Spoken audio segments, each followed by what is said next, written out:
नमस्कार साथियों, स्वागत है आपका ब्राइट एग्रो क्लासेज के ऑनलाइन प्लेटफॉर्म पर। दोस्तों, हम बात करने वाले हैं सिलेबस एनालिसिस की और सिलेबस एनालिसिस में आपके जेनेटिक्स का जो सिलेबस है, जो कोर्स है, उसकी हम चर्चा करने वाले हैं। कोर्स का नाम क्या है? तो कोर्स है आपके प्रिंसिपल ऑफ सीड टेक्नोलॉजी, यानी कि मुख्य रूप से बात किसकी होगी? सीड की बात होगी। ठीक है, तो इसकी हम बात करेंगे। थ्योरी में आपके जो टॉपिक दे रखे हैं, क्योंकि जो है 1+2 का है, ये बात समझ में आई। ये आपका जो कोर्स है ये 1+2 का है, यानी कि इसमें दो दो क्लास आपके प्रैक्टिकल की, एक क्लास आपके थ्योरी की है। ठीक है, यानी कि थ्योरी में मैटर कम है लेकिन प्रैक्टिकल में मैटर आपको ज्यादा देखने को मिलेगा। ठीक है, तो यदि हम थ्योरी की बात करें तो सबसे पहले हम थ्योरी में क्या क्या पढ़ेंगे? तो सीड क्या है, सीड और सीड टेक्नोलॉजी क्या है, दोनों की चर्चा करेंगे। इसके इंट्रोडक्शन की, डेफिनेशन की, इंपॉर्टेंस की, सब की बातें हम करने वाले हैं। फिर हम करेंगे deterioration cause of crop variety and their control. ठीक है, मैंने जो maintenance of genetic purity during the seed production, seed quality. ठीक है, यानी कि क्या होता है, अलग अलग वेराइटीज हम उगाते हैं और अलग अलग वेराइटीज उगाते हैं तो जो प्योरिटी है वो मेंटेन नहीं रह पाती है। जेनेटिक प्योरिटी भी चेंज हो जाती है, फिजिकल प्योरिटी भी चेंज हो जाती है। तो जब सीड प्रोडक्शन करते हैं तब ये चीज इंपॉर्टेंट होती है कि क्या कर रहे हैं हम। ठीक है, कौन सी चीज उगा रहे हैं, कौन सी चीज हम जो है वहां पर लगा रहे हैं और उसको किस प्रकार से सेपरेट हम अलग कर रहे हैं। तो ये ध्यान रखना बहुत जरूरी होता है। तो किस प्रकार से हम क्वालिटी को मैनेज करेंगे, definition, characteristics of good quality seed, एक ऐसा सीड जो कि हम अच्छा कहते हैं उसमें क्या क्या कैरेक्टर होते हैं। सीड डिफरेंट क्लासेज, जो सीड की अलग अलग क्लासेज है, न्यूक्लियर सीड होता है, ब्रीडर सीड होता है, फाउंडेशन सीड होता है, सर्टिफाइड सीड होता है। ठीक है, इन सब की जो अलग अलग क्लासेज है इसकी भी बात करनी है। इसके बाद में फाउंडेशन एंड सर्टिफाइड सीड, जो है आपका फाउंडेशन और सर्टिफाइड सीड का प्रोडक्शन और इंपॉर्टेंट, जो मुख्य रूप से हम कहते हैं व्हीट के लिए, राइस के लिए, मेज के लिए, सोरगम के लिए, बाजरा के लिए, इनमें जो है हम किस किस का उत्पादन कर रहे हैं? एक तो फाउंडेशन का और एक सर्टिफाइड सीड का। इन दोनों का उत्पादन कैसे करेंगे? ठीक है, व्हीट में, राइस में, मेज में, सोरगम में, बाजरा में, पल्सेज में उड़द हो गया, मूंग हो गया, काउपी हो गया, पिजन हो गया, लेंटिन, ग्राम, फील्ड पे।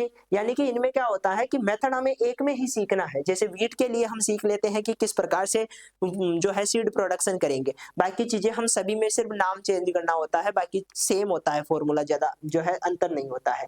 ऑयल सीड में soybean, rape seed, mustard, groundnut, sesame, fodder में बरसीम हो गया, वेजिटेबल में potato, cauliflower, tomato, chilli, seed spices में क्यूमिन, कोरिएंडर, फेनल और फेनुग्रीक। जितनी भी आपकी इंपॉर्टेंट क्रॉप्स है वो लगभग सभी इसमें आ चुकी है। तो उन क्रॉप्स में किस प्रकार से सीड प्रोडक्शन करें, ये बातें आपको सीखनी है। इसके साथ में ही हम देखेंगे कि सीड सर्टिफिकेशन क्या है। ठीक है, seed certification, phase of seed certification, इसके अलावा प्रोसीजर ऑफ सीड सर्टिफिकेशन। देखो, सीड सर्टिफिकेशन होता क्या है? तो नॉर्मली हम ये कहते हैं कि हर कोई जाकर बाजार में सीड नहीं बेच सकता। ऐसा नहीं है कि घर से है ना 2 किलो सीड ले लिया, जाके बाजार में कि बाजरे का सीड ले लो, गेहूं का सीड ले लो, ऐसे नहीं कर सकते। पहले किसी एक एजेंसी के द्वारा हमें अथॉरिटी लेनी पड़ती है, उसकी जो इंस्पेक्शन टीम है वो आती है, वो देखती है कि सारी क्वालिटी मेंटेन है या नहीं है। उसके जो हमारा सीड सैंपल होता है उसमें वो देखते हैं कि प्योरिटी मेंटेन है या नहीं है, जेनेटिक प्योरिटी मेंटेन है या नहीं है, फिजिकल प्योरिटी है या नहीं है, नमी कितनी है। ठीक है, ये सारी चीजें देखी जाती है, तब जाकर हमें क्या मिलता है? सीड सर्टिफिकेशन मिलता है। तो सीड सर्टिफिकेशन लेते हैं, इसकी अलग अलग फेज होती है, इसका एक प्रोसीजर होता है, फील्ड इंस्पेक्शन होता है। ठीक है, फील्ड को देखने आते हैं। सीड एक्ट होता है, इस सीड एक्ट के हिसाब से, इसके जो रूल है उस हिसाब से हमें क्या करना पड़ता है? सीड प्रोडक्शन करना पड़ता है। ड्यूटी और पावर ऑफ सीड इंस्पेक्टर, अलग अलग जो आपके इंस्पेक्टर है, ठीक है, सीड इंस्पेक्टर होता है, उसकी क्या ड्यूटीज होती है और वो क्या कर सकता है, उसकी पावर क्या है।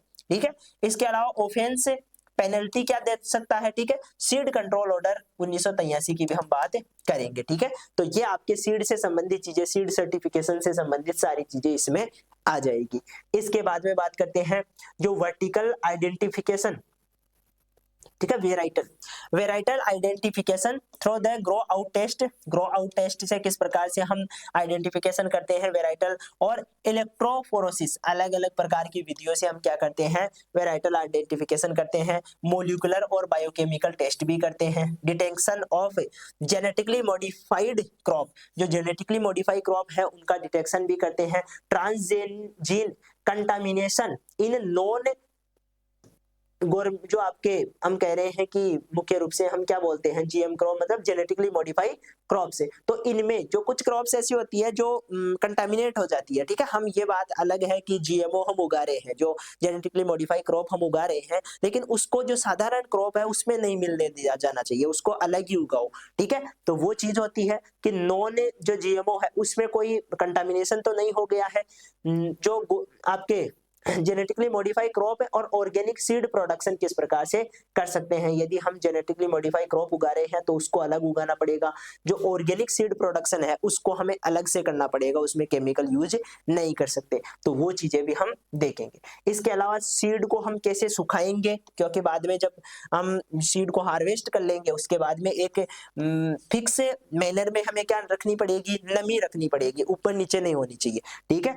तो उसको सुखाएंगे कैसे, उसकी प्रोसेसिंग कैसे करेंगे साफ सुथरा, उसके अलग अलग स्टेप्स है उनको फॉलो करेंगे। Seed testing for quality assessment, उसकी टेस्टिंग करवाएंगे, सीड ट्रीटमेंट करेंगे, इट्स इंपॉर्टेंस और इसके साथ में इंपॉर्टेंस भी देखेंगे। Method of application and seed packaging, अलग अलग प्रकार के जो सीड्स की पैकेजिंग होती है उसके कौन कौन से मेथड है, उनके जो पैकेजिंग के प्रकार है उनकी हम बातें करेंगे।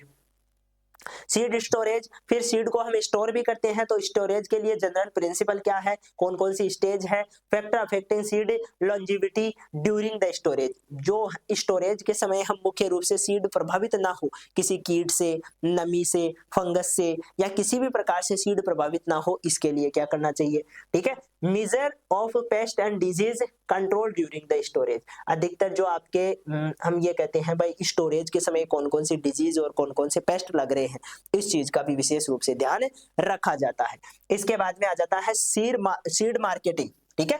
लास्ट में क्या करोगे, आपने प्रोडक्शन कर लिया, उसको सुखा लिया, उसको स्टोर कर लिया, अब आप उसको बेचने जाओगे, तो प्रोडक्शन जो आपके मार्केटिंग है उसमें क्या क्या करोगे, तो उसकी स्ट्रक्चर, उसके organisation, sales generation activity, promotion, promotional media, factor affecting seed marketing, role of WTO, WTO का मतलब समझते हो, वर्ल्ड ट्रेड ऑर्गेनाइजेशन, और इसके अलावा ओईसीडी इन सीड मार्केटिंग, सीड मार्केटिंग में इनका क्या रोल है, ये सारी चीजें भी हम देखने वाले हैं। ये आपका क्या रहने वाला है, सीड वाला जो सीड प्रोडक्शन टेक्नोलॉजी है उसका कोर्स की हम बात करेंगे, जो कि एक जीपीवी का ही कोर्स है, ठीक है। इसके बाद में आपके प्रैक्टिकल आता है, प्रैक्टिकल ज्यादा इंपॉर्टेंट है लेकिन हम थ्योरी ही कवर करेंगे। तो थ्योरी में आपके लगभग ये 16 टॉपिक दे रखे हैं जिनकी हम सबकी बातें करेंगे टेक्नोलॉजी की, ठीक है। इसके अलावा वेराइटल जो क्रॉप में जो है हम कहते हैं जेनेटिक प्योरिटी खराब हो जाती है उसकी बात करेंगे, सीड क्वालिटी की, फंडामेंटल और सिट्रस वो सर्टिफाइड सीड प्रोडक्शन के लिए सीरियल्स में, पल्सेज में, ऑयलसीज में, वेजिटेबल में, स्पाइसेज में, सब में देखेंगे,